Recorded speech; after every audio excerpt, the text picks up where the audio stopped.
If Blender is throwing the error reading tiles from file message, don't worry, because in this video, I'm going to walk you through the quickest fixes and the most common causes so you can get back to rendering without wasting time. This issue usually shows up during rendering or when Blender tries to load cached tile data, and it's often linked to a corrupted cache, a missing output file, a bad disk location, or an interrupted render session. So if you want to fix it fast, stay with me. And before we jump in, make sure to hit like and subscribe for more Blender tutorials because it really helps the channel and lets you see more quick fixes like this one.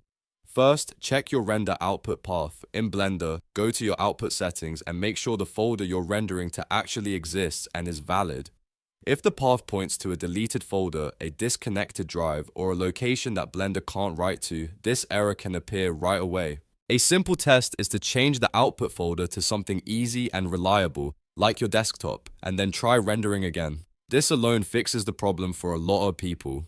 Next, make sure the file you're working with is not corrupted. If Blender is trying to read tiles from a file that was interrupted, partially saved, or damaged, it may fail when loading the render data. If you have a previous version of the file or render output, compare it and see if the issue started after a crash or power loss.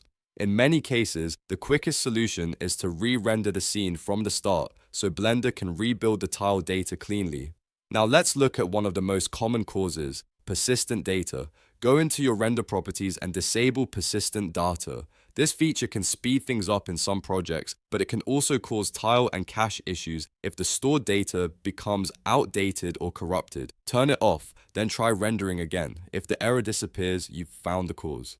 After that, clear Blender's cache and temp files. Old temporary data can interfere with new renders, especially if a previous render was stopped halfway through. Close Blender, remove any unnecessary temp files or cache data related to the project, and then reopen the file.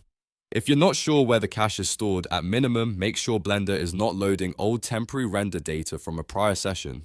Then restart Blender completely. A full restart is important because it clears memory-based issues and forces Blender to reload the project fresh. If the problem still happens, check your disk health and available space. A full drive, failing SSD, or bad sectors on a hard drive can cause read errors when Blender tries to access tile files. Make sure the drive you're rendering to has enough free space, and if possible, test another drive to see whether the issue follows the project or the storage location. If your system is showing drive warnings or slow file access, that could be the real source of the problem. Another useful fix is to temporarily disable compositing. Sometimes compositing nodes or post-processing setups can interfere with the render pipeline and make Blender struggle when reading or writing tile data. Turn compositing off briefly, run a test render, and see whether the error goes away. If it does, you know the issue is linked to the compositing setup rather than the scene itself. At this point, if none of those steps have worked, the best approach is usually to change the output folder again, delete any remaining cache or temp files, and re-render the scene from the beginning. In most cases, this error is not permanent, and Blender can rebuild everything correctly once the bad data is removed. So the simple checklist is this: make sure the output path is valid, confirm the file isn't corrupted, disable persistent data, clear cache and temp files, restart Blender, check disk health, and re-render from scratch if needed. Those steps solve the majority of tile reading errors in Blender. If this video helped, please hit like and subscribe for more Blender troubleshooting guides, and leave a comment if you want help with another Blender error. Thanks for watching, and I'll see you in the next one.